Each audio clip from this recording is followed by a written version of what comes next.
Հարգելի համակարգացիներ, հարգելի գործընկերներ, չեմ խոսելու այսօրվա նախագծից, ներողություն եմ խնդրում օրակարգից շեղվելու համար։ Պարոն Գրիգորյան, շնորհակալություն նախագիծը ներկայացնելու եւ համբերատար հարցերին պատասխանելու համար։ Ես մեկ անգամ այս թեմայի շուրջ խոսել եմ եւ երկրորդ անգամ հիշեցնում եմ մեր ընդդիմադիր գործընկերներին։ Հանրապետության վարչապետի, ընտրված վարչապետի հասցեին այսուհետ մաքսիմում կոռեկտ արտահայտվեք եւ կարմիր գծեր մի սահմաններ մի հատեք։ Եվ կոռեկտ արտահայտվեք նաեւ մեր բոլոր գործընկերների հանդեպ։ Այստեղ մեր գործընկերներից մեկը այսպիսի արտահայտություն արեց։ Վաղաշաբաթում գնացել եք ռեսուրս եք կիրառել, վարչական ռեսուրս եք կիրառել, ժողովուրդ ջան, եկեք մի հատ հիշեցում էլ կատարեմ։ Ամենամեծ ռեսուրսը դուք եք ունեցել։ Եկեղեցական այսպես կոչված հոգևորականների հովանավորության ներքո էիք։ Հյուսիսից ինչ-որ գումարներ ձեզ մոտ էին գալի, բայրարներ ձեր մոտ էին։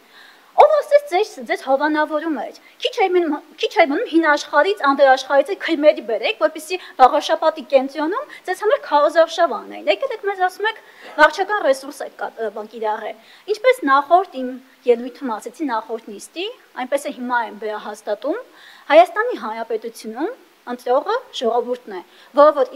իր ընտրությունը կատարեց վաղաշաբաթում եւ իր ընտրությունն է կատարելու 2026 թվականի ընտրություններում եւ ընդդիմությանը իր բոլոր գույներով իր տեղն է ցույց տալու, ինչպես ցույց տվեց վաղաշաբաթում։ Գիտեք, մեր եւ ձեր տարբերությունը ինչու՞մն է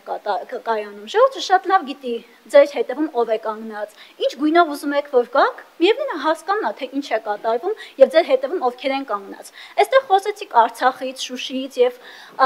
ինչ-որ միջանցքներից, Ժորժ ջան, Արցախի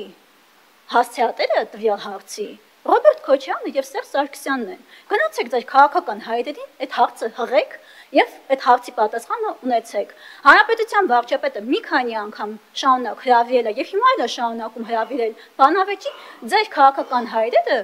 չեն ուզում գան, չեն կարող գան ներկայանան եւ ժողովրդին բացեաբաց ասեն, թե ինչ է կատարվել։ Իհարկե ժողովուրդը շատ լավ հասկանա ինչ է կատարվել։ Գնացել են բանակցել են մի բան, եկել են ժողովրդին այլ բան են ներկայացրել։ Մնացեք կոռեկտության սահմաններում եւ չհամարձակվեք այսուհետ Հանրապետության վարչապետի եւ մեր քաղաքական թիմի որևէ անձի հանդեպ կարմիր գծեր հատեք։ Շնորհակալություն։